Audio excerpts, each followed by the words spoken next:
Namaste. Welcome to Happy Jack Yoga podcast. My name is Happy Jack, the founder of Happy Jack Yoga, and I'm calling in from Boston, Massachusetts, USA.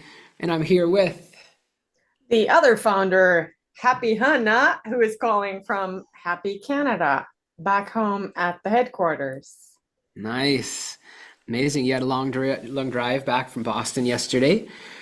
Had an amazing, incredible weekend these past days, wrapping up the grand finale of the Bhakti Yoga Conference. You know, many of the beautiful souls who are here with us live. I'm just going to say, honey, does yours say recording? Yeah, we're recording. We're good. Many of you were here live with us at so many of the sessions, and that's what we're going to use this episode for, is to debrief. There's a lot, not just debriefing all the sessions, because that would take a month, but actually our experience, and maybe before I jump into my monologue, because I got a lot to share and it's going to be good and relevant. Maybe before I jump there, anything on your heart, Hanna, that you'd love to reveal?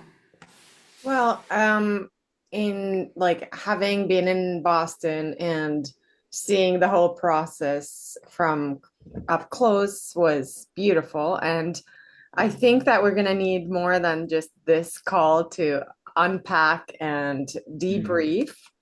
As our community knows, we are very transparent about the experiences we're having. And yeah, we'll keep the conversation going for as long as it needs to be going. And we look forward to hearing from everyone else too. It's not just your monologue, right? This community is not only about Happy Jack, but we'd love to hear Mhm. from you guys listening, your debriefing as well and your takeaways. And on the drive back yesterday, I was listening to all of the my favorite episodes from the Bhakti Yoga conference driving back home, and it's just so beautiful. It's I think the recordings and the conference will keep on giving, and the final episode isn't even up as we record this. So we look forward to hearing from everyone how this conference has enriched their spiritual life and their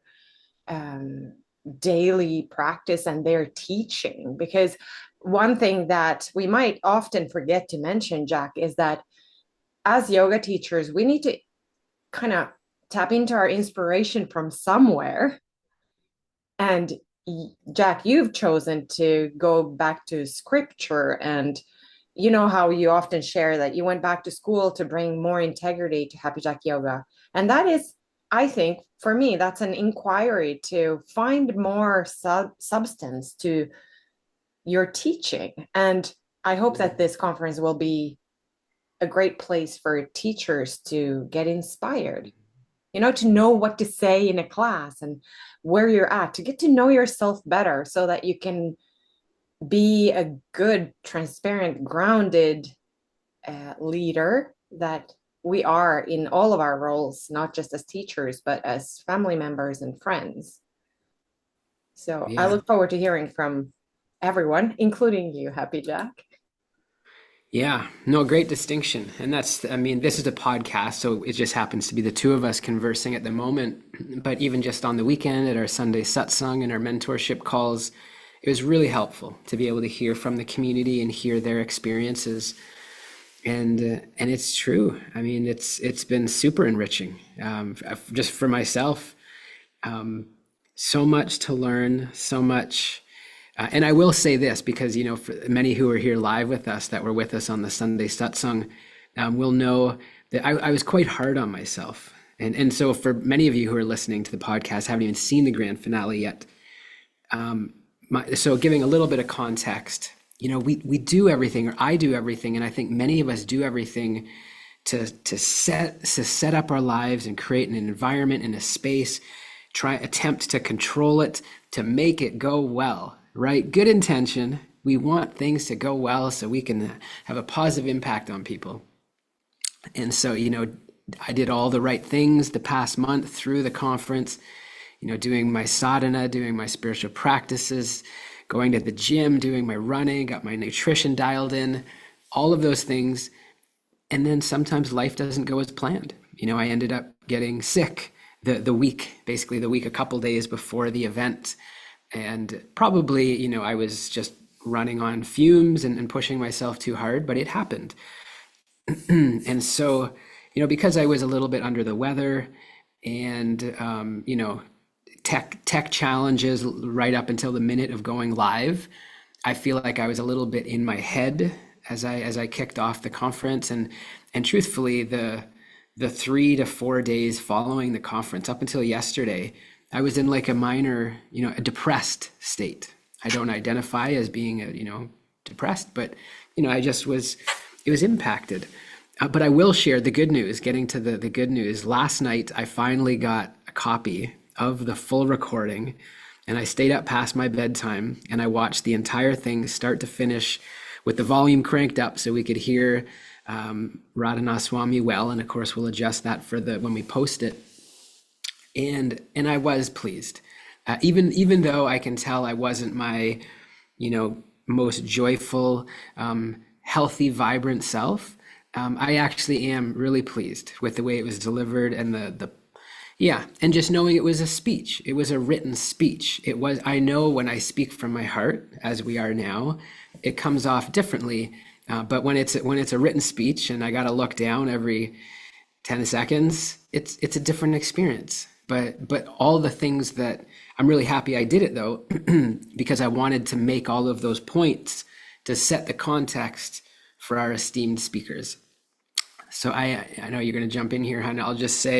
I'll pause with saying, truly, I'm very pleased, including with my delivery. I'm pleased, and that's a relief.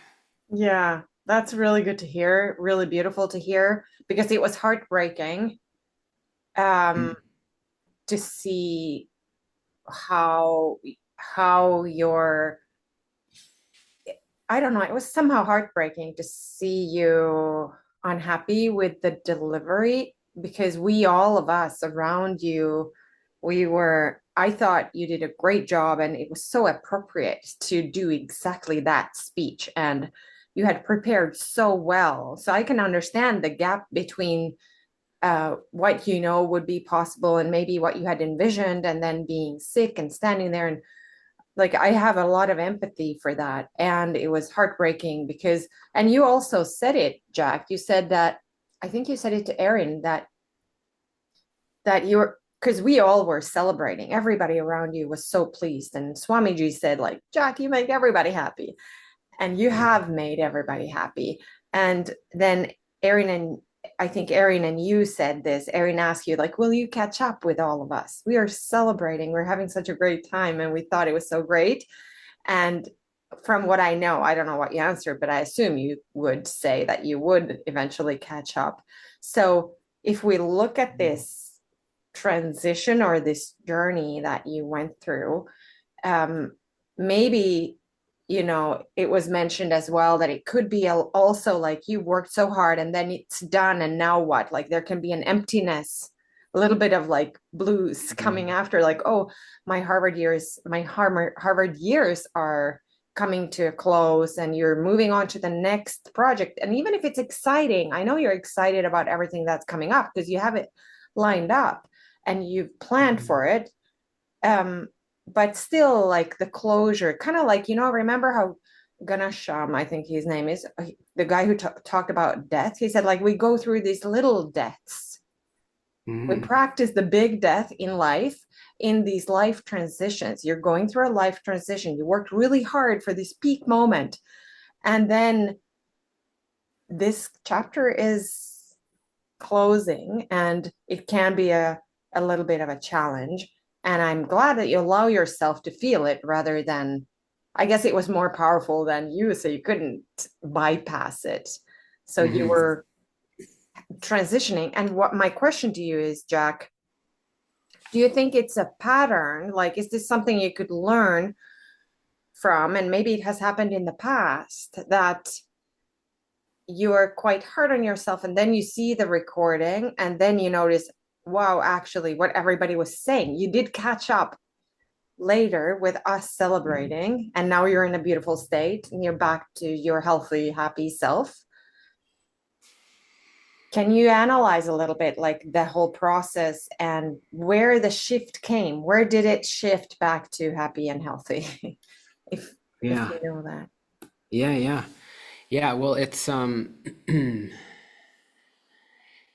a lot to be said.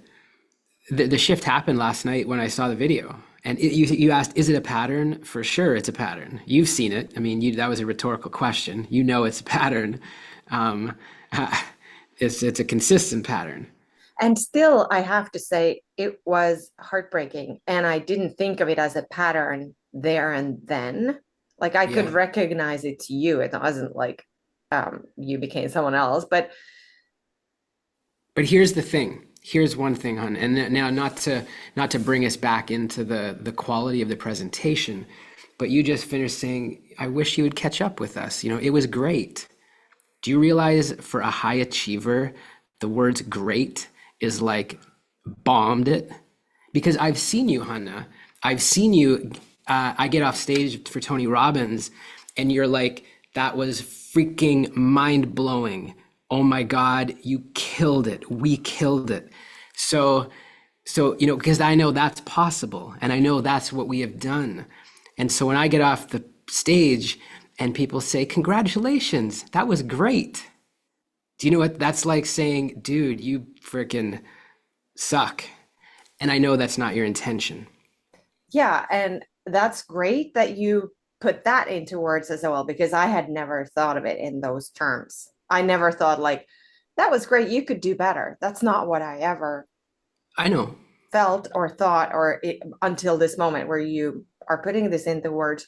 And I think what I mean when I say this speech was exactly what it needed to be is because it was Mm, appropriate for that purpose.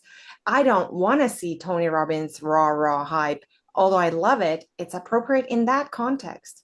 This was a different context. This was a different task. And I think that is fantastic that this can happen, that it isn't an mhm, autopilot where you have to be a robotic happy jack who's bouncing off the energy in that way. In this mhm. context, in an academic setting, in a spiritual setting, in a setting of your kind of soul search at Harvard, your final paper, like that, just, and I know I don't have to convince anybody about it. We all know it. You could have written a 50-page paper that would have been dry and sucked the life out of all of us. You chose not to. You did the opposite. And that is Tony Robbins, raw, crazy. Nobody can even come to think of such a project that you did. So this is Mhm, very typical Happy Jack Yoga crazy creations. mhm. And I understand that if you compare apples and pears, there's going to be a bit of a gap. But Yeah, it's, but they're still learning. Yeah, for sure. yeah, And I appreciate, and I know you saying great was in no way a criticism, and I appreciate it did go well, and I totally am truly pleased with it, having seen the recording. And even all of that said, as much as I did to prepare and to maintain my health and do all the things, there's still, good lessons learned, right? With regards to, having the tech issues right before, like one of the main things that I do anytime, I've done this for 15 years as a yoga teacher. I show up 45 minutes before the class. I'm there before anybody else so that I can set up my guitar, set up my water bottle, figure out the stereo, figure out the bathroom, own the space. And then as each person, each student comes to the room, I'm fully present with them. I see them, I welcome them, I connect with them, I give them a hug. And so then by the time the class starts, I'm so connected with the audience. And so that's just how we like to do it. Now, this being said, this was a big production. There was a lot of moving parts. There was hundreds of books that we were giving away to people and ushers and RSVP list, and you can't get in the door unless you're on the list. And the Zoom and the 6 musicians, 4 tech people, a lot of moving parts. And basically all of that logistic stuff was getting sorted out right up until it was time to go live. And then even when I gave the sign to the musicians, keep the music going, they took my hand signal as wrap it up when I was saying keep it going. And then it's like, all right, here we go. And then I gotta like, anyway, I don't need to get into the details, but there was things to learn, and it could. But all of that being said, to your point, yeah, and we don't need to focus more on the quality of the presentation because I am pleased with it. But what we can learn from it is, at least I can, and probably many of us can, when we have expectations or of how, for me, when I try it, that was in fact Sarah and George's question, the question George posed about controlling and things going a certain way. And it's like when other people are not doing or things are not going as planned, how can we surrender to that? And so that's for me a lot of learning in that. Like I was attached to something, and the other point I wanted to make, it's not like all of the health prep that I did for the month leading up to it was somehow a waste because I got sick. Of course not. But actually, I mean, I probably bounced back and was able to hold it together reasonably well because I did all of that health preparation. So, but I think the biggest lesson for me is just that, things can't go as planned. I mean, is even the sense, and things won't go as expected, and we can't predict when and if we get sick. In fact, we can't even predict when and if, or not if, but when we're going to die, right? Like these things, life delivers these moments, and yeah. I don't know how much more we need to go into this. I think we can reflect on the conference. But what were you going to say something?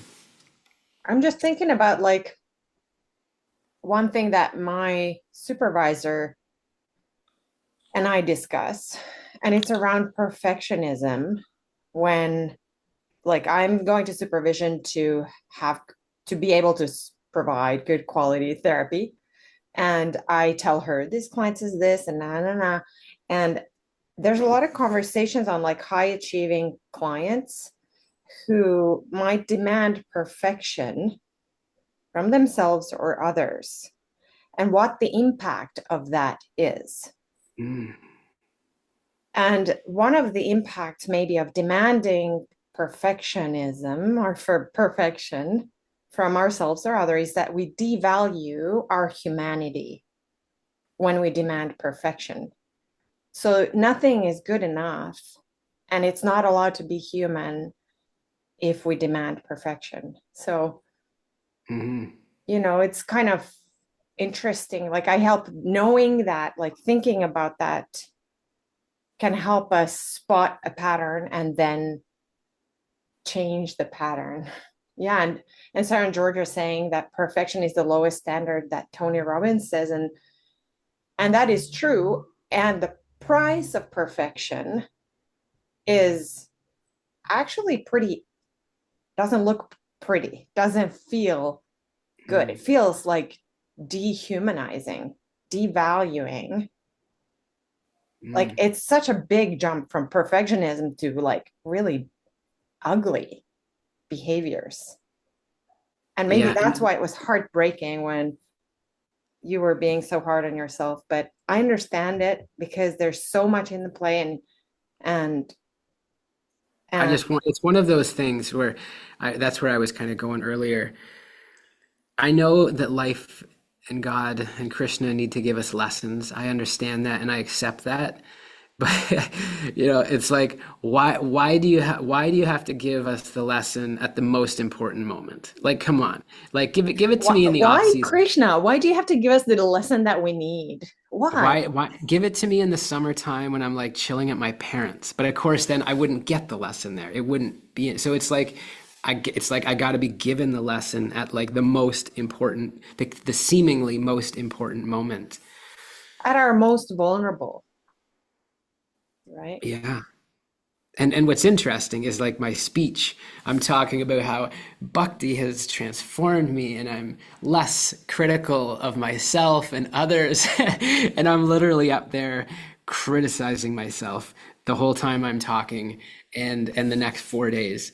And it's still true, believe it or not. Maybe it's hard to believe in this moment, but Bhakti has made me less critical on a consistent basis. But this was almost like maybe this was like a little shining the flashlight, like, hey, yeah, you've made progress, but guess what? You still got work to do, my friend. I love And that. And what Bhakti has made you is more resilient. You would not be able to admit all of this and have these conversations a couple of years ago, even if the same would have happened. So it's given mhm. you a lot of inner sense of safety and security to bring these conversations to our community and to a public space even. And I think that is beautiful and brave and mind-blowing. And typically people don't change that much, in my opinion. People, that's where you are always exceptional because you always evolve and shape shift in the most unexpected ways. And that's I guess powerful and beautiful and exciting. I guess I've just learned that this is healing, like by having these conversations. Like it's not. I mean, in one way, I'm sharing it because hopefully it's relatable and helpful for others to think about their lives. But selfishly, I know that if I show up on the Sunday satsang and the Tuesday podcast, and I'm just like just focusing on the positive, it wouldn't be so healing. I wouldn't be able to process this, and maybe I would have. Nobody else would know about it, and I would have kind of kept it a secret. But maybe I would have been beating myself up for a month instead of 3 or 4 days. And so I don't know. I find it healing. In addition to therapy and having a coach and having a mentor like Mars, it's like you guys are my friends. Hannah, my best friend, and Sarah and George and Pam and Rita and Sue and others who are listening. Like this is, yeah, you guys are my therapists. No, you guys are my friends. Mm, yeah. Yeah, Yeah. that's the thing, to be able to have deep conversations and not having to hide behind perfectionism, Mm. or coming across as such and such, like, oh, I'm this like the demands that we put on ourselves, and we work on that a lot in the 200-hour teacher training. That is a transformational process. The hero's journey, we call our 200 hours a transformational process. It's not really only about how to speak a sun salutation A. It is an opportunity to do what we're talking about right here. Mhm. Yeah, and what's interesting, I was thinking about this. When was it? It was yesterday. It doesn't matter the circumstance that we're in necessarily. Like it could be easy. I look to Sarah and George's or Pam's life and be like, oh, only if I was just like Pam and I was just cruising around in a van around the countryside, like there's like no stresses at all. Like I wish I had that. Like the grass is green on the other side, and it doesn't matter the circumstances we're in. Because I was thinking, actually, I started kind of evaluating the way I was judging myself, and I thought like all I did, even if it wasn't my best performance, I'm literally beating myself up over like the quality of a speech. And that's pretty minor in the grand scheme of things. Because I remember, but the way I was feeling, the way that I was tensed up and depressed and worried, and there was no difference versus 15, 20 years ago. I can remember a specific instance when I was out on a binge in Calgary, and I woke up the next morning, and I had to catch a flight back to Toronto, and I had no idea where my wallet was or my car keys or my car. No, like no, I knew I parked it somewhere downtown before going out with colleagues, but I have no idea where I parked it. And I lost my coat, my wallet, and my keys. And eventually, by some miracle, I was able to find it all and catch a later flight the same day. But like the way that I was stressed, I can remember the way I felt in that moment. Like this is really bad. I lost my wallet, I lost my car. I'm supposed to be on a flight. there was kind of no difference. Like the stress, the anxiety was no different than when I am here, having just created a great conference, but beating myself up about the quality of my speech. Like the internal stress, in a sense, was no different. And so I guess I was just reflecting on that. And in that sense, we can't compare to other people what their circumstances are, what they're going through. Of course, ideally, we don't, beat ourselves up about any of that stuff. But at least that's kind of my experience. Coming back to answering your question, yeah, it's been a pattern, and it's I still got work to do. Yeah, that's great insight to know that about yourself. And it's hard to understand not being in your body and in your life. It's hard to see how, because when you'd been on a binge and you didn't know how to get your butt to the airport, and because you knew that could have been a major trouble, I'm sure, for your career. Like you've told about other episodes where you lost the company computer. Is that accurate? I don't know if that's true, but Yeah, yeah, the computer, my passport, yeah, lots. like that's so hard to imagine this person who is so high functioning I'll tell that you what, I probably shouldn't even say. I shouldn't. I'm talking. I probably shouldn't even say on the podcast. No, it's probably too much. But I was with not good people, Mhm. and got my stuff stolen. Yeah. Yeah, yeah, because like if you, I guess that's what like addiction is. You go out for a beer and then you wake up next day and you don't know what happened. Like that sounds That like that. was that was my life for 15 years. Yeah. Go out for a beer and wake up the next day and not know what happened. Well, I mean, I have to have a whole separate podcast on recovery. Mhm. Yeah, that was my life. Imagine that. Imagine that every single weekend, every, and then of course it starts trickling into the weeknights where you have, that's well, you just described it. Go out to have fun, wake up the next day and have zero recollection of what happened. But sometimes involves jail, sometimes involves a lot of bad stuff. Yeah. It's so hard to imagine because I know you as somebody who is like in control of every single detail to my exhaustion, honestly, right? Like I get impatient with you because you're on top of everything so much Mm, that I cannot imagine that you would ever lose your passport. Like that is something I cannot imagine. And that's why it's hard to do the jump from that type of Jack to the happy Jack who's under pressure in a Ivy League college, I assume it is, delivering a speech in front of a spiritual leader that maybe is one of the biggest in the world living today. And also your existence brought all those people together. Your work, your what I call obsession of details, brought us all together and enriched us in innumerable ways that we will never be able to even count, right? mm, That's really hard. I'm sure the people listening here too will have a hard time imagining a happy Jack who doesn't know where his passport is or his car keys or his car or his any of what he is. And yes, it definitely will require many other podcasts to unpack that. But it's fascinating that you share that the level of stress or the sensation of stress that you had after or during delivering your speech was similar to the stress of your old days, that you can yeah. recognize the sensation of pressure Mm, and that you can see that there's similarities. yeah. Yeah. Yeah, it's like I don't need to get into the how I felt, but there is similarities, yeah, for Mm. sure.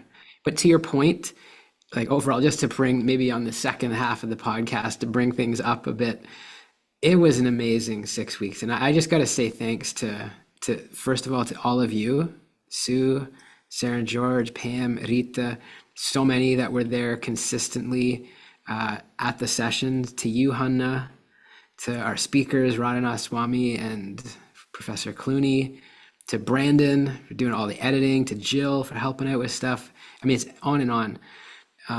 It took a team, and that's why, like here in Boston, everybody's just so, thank you, Jack, so much. And it wasn't just me. Like this took a lot of us.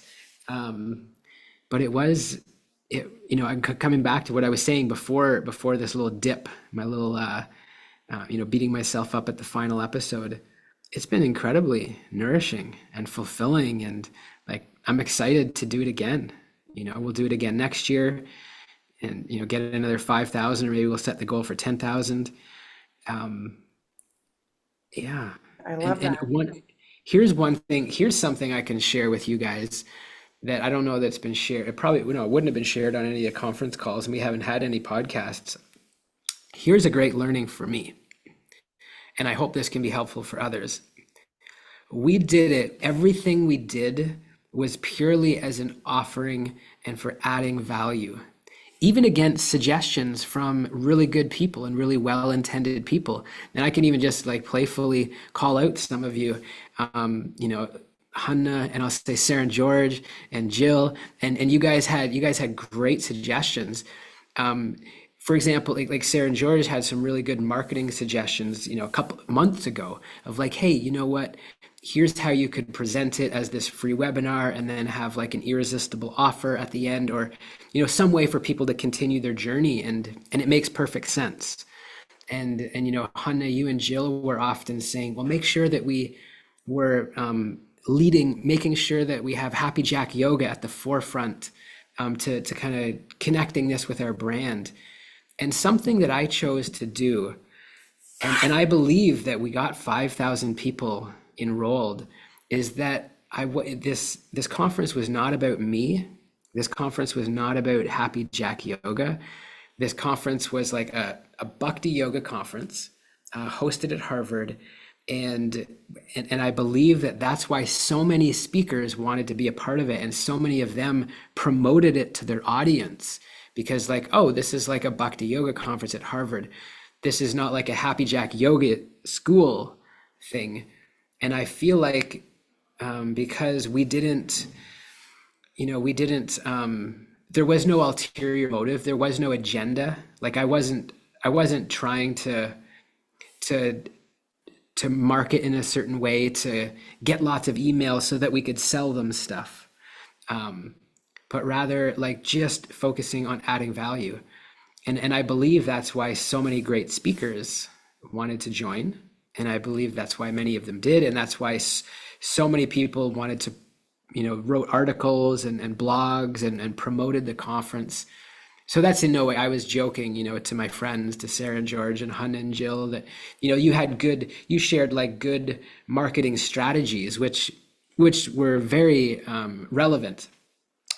But I guess I'm pleased with the fact that, this was, the focus was purely on how can we add value, how can we help and share, and I think that was a big part of the success. Of course, we'll never know. We'll never know how it could have went otherwise. I mean, if we could have monetized it in some way, even my friend Mars, said, have it so when people register, they can make an optional donation or something. There's like different ideas, but I guess I just decided to let's just do this all for free and make it go far and wide. I love that. And what I hear in that is that you're thinking of it as seva, as selfless service. Yeah.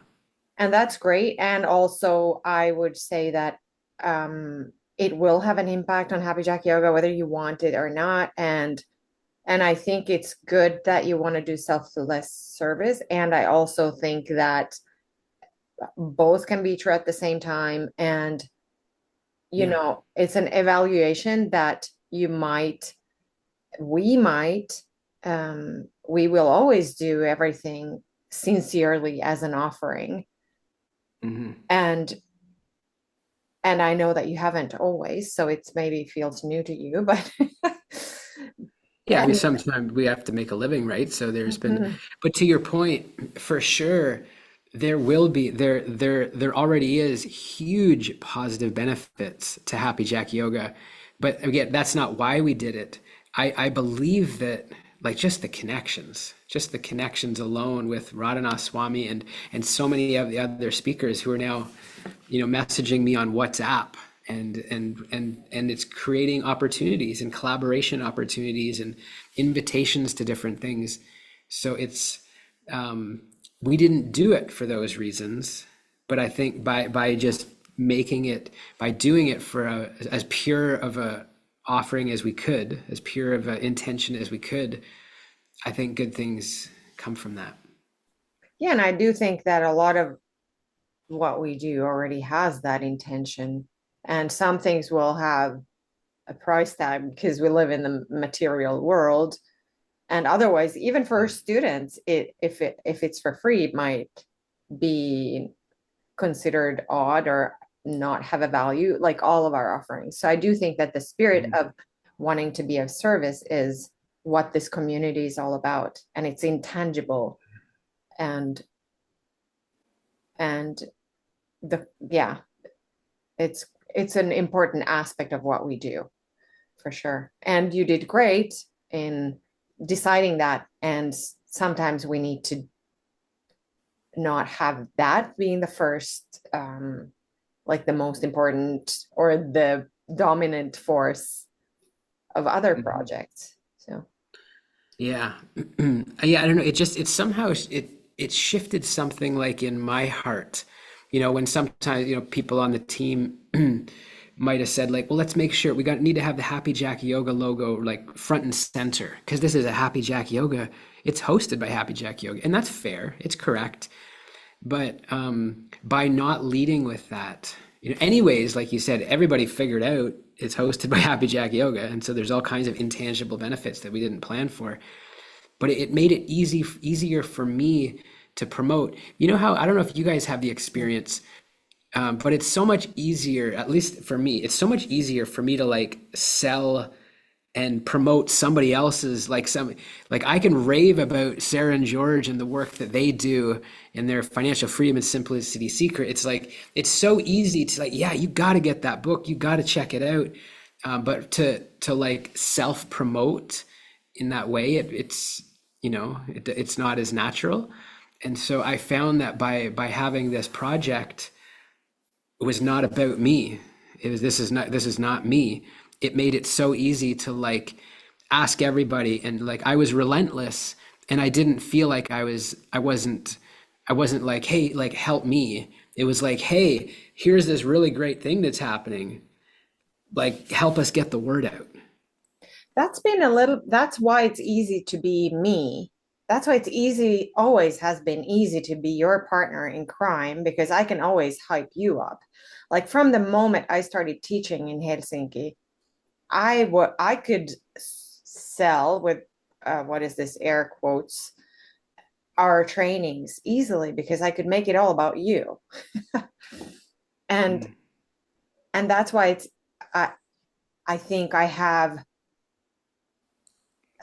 I don't know. That's how I think of Happy Jack Yoga. Like it's not hard for me to rave about it of any of our products or any of our what we do, our community, because it's not about me. And that's why it makes it so easy to promote, if that's Yeah. the word. And Yeah. I No. have a little bit, I feel a little bit guilty about it. It's so comfortable to be me. Like you're carrying all the stress. You're the one who knows that I will make a mistake. I will there will the notification email for this very call did not happen. Who noticed it? You. Like sometimes I catch it, but typically you catch everything. And if you make a mistake, I never let you know. If I see there's a typo, I'll never let you know. But I'm Uh, pleased inside because I'm thinking like, whoa, that's good. For me, that's a good sign. Not because it validates me making mistakes, but because it makes you more human. And I understand maybe he's under pressure. He's got lots on his plate. I don't mm, need to add to it. But this is like being completely transparent with you, Jack. It's sometimes it's hard to be a partner because I sometimes think you put too much energy in certain aspects where I would choose to have less attention, less energy go in that because it doesn't bring in my world of weighing things out. It's not Hmm. the truth, but or there's no absolute truth, but that might be like my internal evaluation. But it's also such a pleasure and a privilege to be your partner because it's, I don't have the pressure or that you have. I don't put that on myself.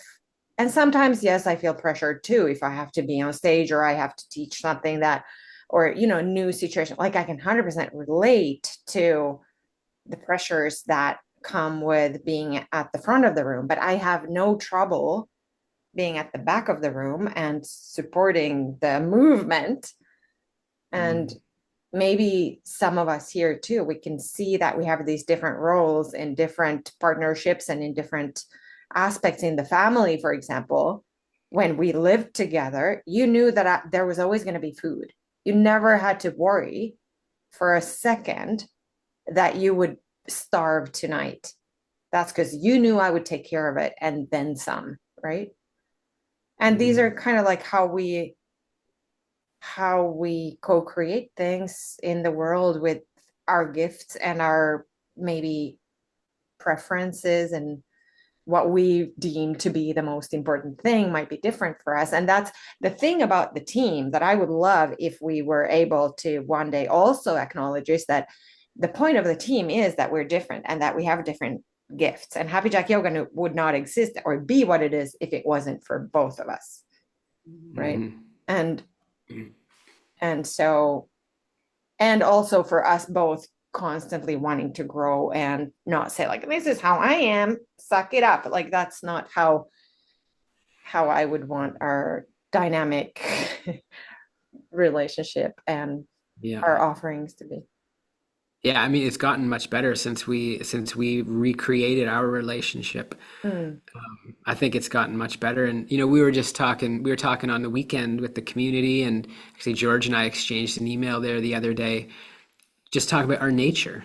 Like our nature of, Tony Robbins teaches the idea of like in business, we got artists, and I know Hannah, you and I are both artists. Sarah's an artist. Pretty sure Pam, I'm sure, is an artist. I bet you Rita is, and Sue. Most of us in this community will be artists. But then, in order to um, to run a successful business, you also need a manager, leader, and an entrepreneur. And sometimes for most of us when we're starting, like for example Pam right now, she's all three of those, and I was all three. You, Hannah, were all three. In the beginning we have to wear all three of those hats, but then eventually you get to a place where you have support, someone who's in their lane and they're just really good at systems and processes and managing people. And even if we have some competence in it, and maybe even above average competence, and I've taken on roles with Happy Jack Yoga just because I can do it and I can do it pretty well. It doesn't mean that it's our nature. And so eventually, I don't know, I feel like turning 45 this year and looking forward. It's middle age, but obviously there's still a lot of decades ahead. But it's like, I guess I'm going to start asking myself this question as I graduate. I got 15 days of school left. That's not a lot, 15 days. And it's like, how do we create, how could we, I'll speak for myself. How do I want to create my life? Like, what will that look like? How do I want to spend my time? Again, just briefly coming back to the conference, I would love to show up for that conference. I love leading the sessions. I love the community building and the connection, the creativity and the visioning. Um, and then to have someone support that can do Jill was a huge help. She stepped in and did so much of that kind of manager leader stuff. And to have that kind of support consistently, over the coming decades, I think I know for myself that's important for my mental health, my going to be my physical health, all of that. And imagine, like that's the kind of vision that I want to create. So my vision now, I think when I was young and immature, vision and goals would be like, oh, I want to earn $1 million or a six-figure, seven-figure, eight-figure business or whatever. And I'm not, that doesn't excite me so much anymore. Impact does, but more it's like, well, how do I want to create my life such that it's like nourishing and just like really focusing the majority of the time doing what I love. Doesn't mean I don't sometimes have to cook and clean, but at least like when it comes to work tasks. Yeah, so that it aligns with your nature. Yeah. Is that what Yes. you and George emailed about? Like, That's right. hmm Yes. yeah, it has to like somehow be fulfilling, and being of service is so Yeah. fulfilling. Coming back to, you know, doing this conference and all of it as an offering, it makes it more fulfilling when there's not a transactional vibe. Hmm. Yeah. Yeah, Yeah. No, I mean, it's not, yeah, I don't know. So this is nice things to reflect on, I feel yeah, like. it And it's is. exciting. It's exciting times to think about, what that might, how to spend time, how to create one's life. That's one of the things I feel really blessed at the end of the conference on Friday. Radhanath Swami said, "Well, let's go spend some time together." So we went back to his apartment for like 2 hours, just the two of us, and debriefed and talked about all kinds of things. And I was sharing with him, like in one sense, it would be so, life would be to be like the lowest stress and the most spiritually nourishing. In one sense, would be just to go live at his ashram in India and just live with the monks and live a simple life and still And still serve and there. serve. I mean, I would still run Happy Jack Yoga and lead satsang calls and the podcast and that, but like living there.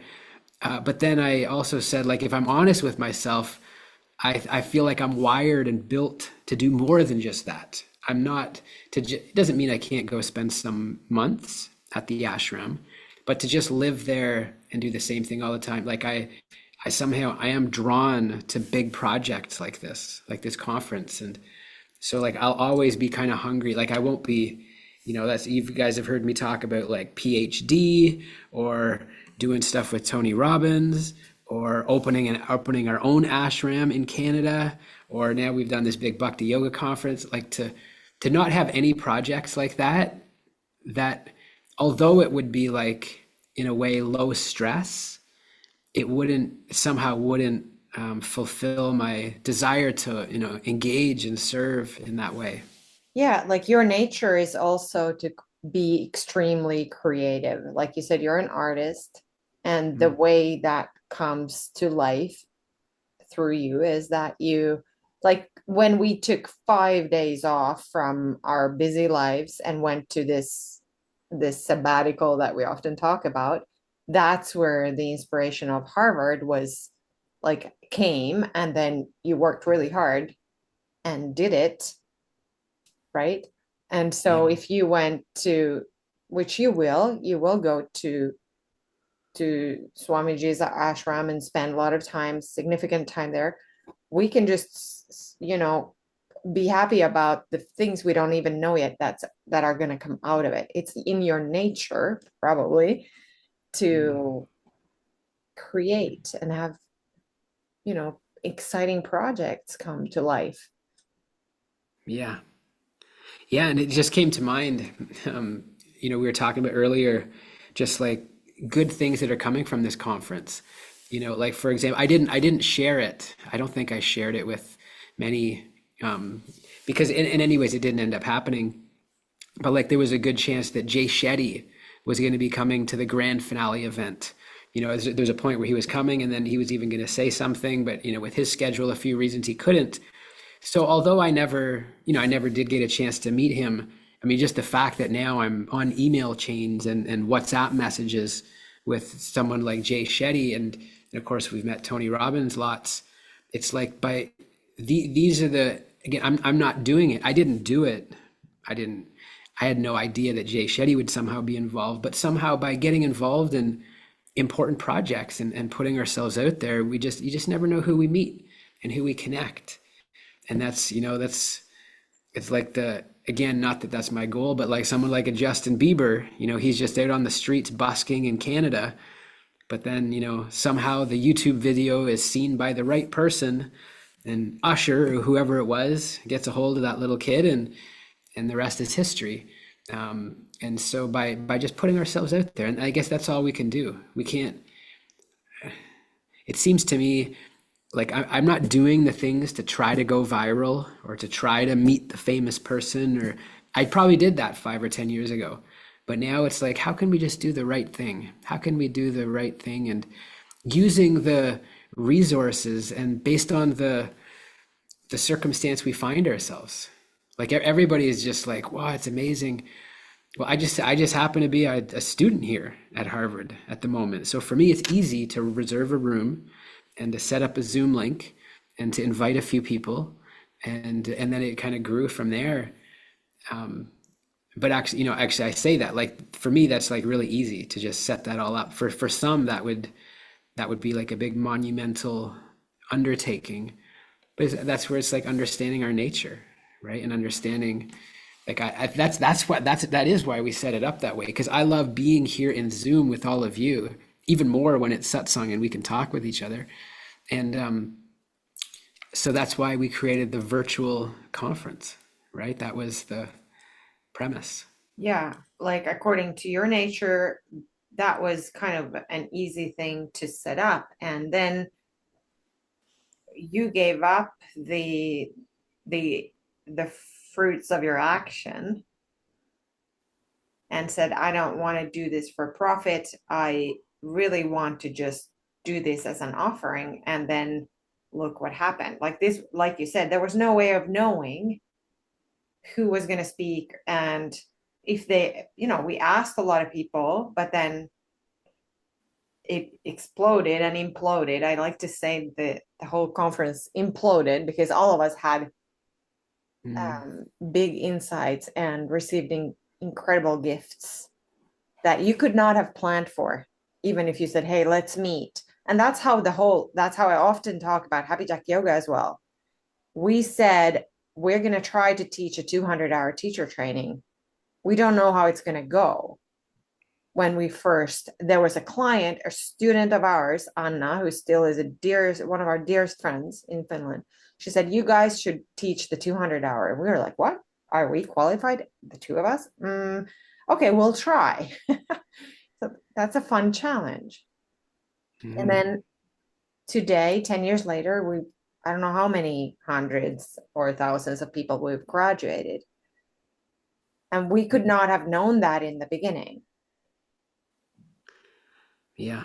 Just kind of just doing that next step. That next step. That's exciting. Yeah. That's oh my goodness. I'm super excited. I'm inspired. And now we get to get back into a regular routine.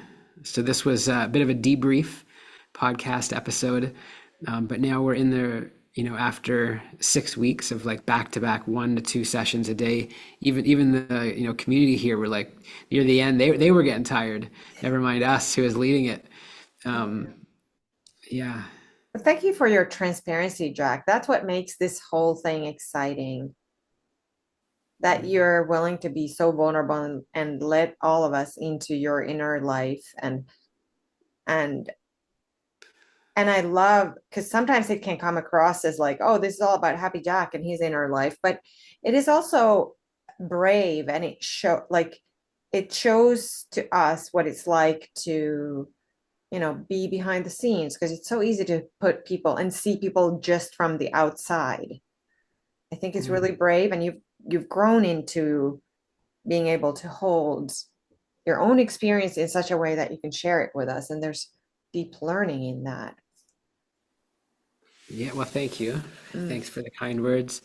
You know what I was thinking? I mean, I was thinking about this whole podcast episode, including this very second. I mean, I'm not particularly happy and upbeat. Do you know what I mean? Like, am I becoming more serious? Am I becoming Are like, you growing up? am I What like the becoming, heck? somebody said like sad Jack? No, I'm just kidding. But You like, said sad Jack. but there's moments like I hope, I think, I feel as though there's some moments in some of those conference episodes where like I kicked off and it was like super high vibe and smiling and having fun, and that was authentic and that was real.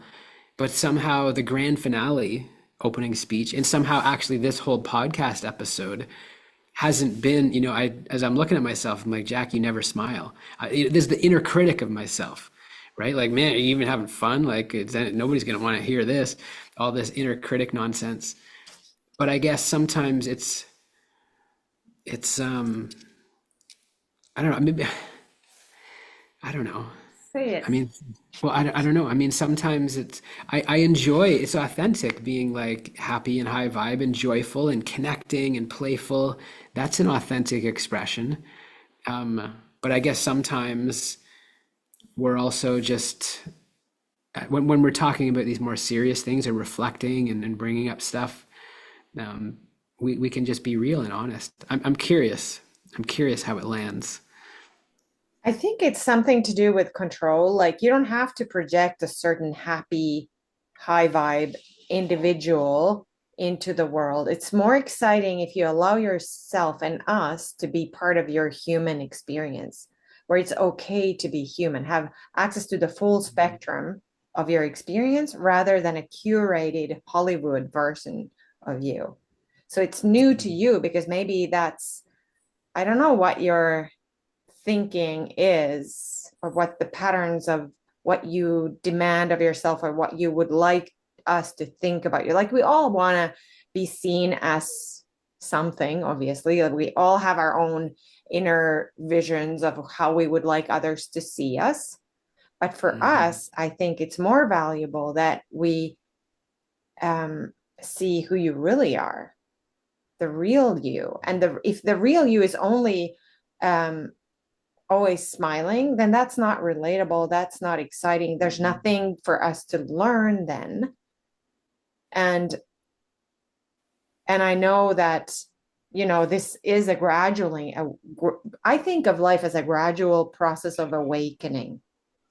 And, you know, it isn't just one thing. If if life was just one linear thing, then we'd all be fine. There would be no need for spirituality or yoga or heart to heart conversations, because then we couldn't learn something new, explore something new about ourselves, because we are codependent. We are group animals. We need each other to name things, to show us who we really are.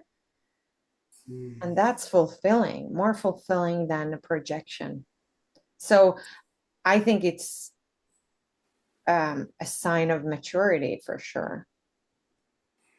I'm growing And up. something with control too, like you're able to let go of controlling. Maybe from the extreme of the guy who lost the wallet and the car keys, now you're okay with all of it. You can embrace your whole experience.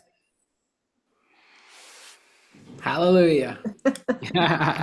You guys remember, I'm excited for everybody to see the grand finale and hear it.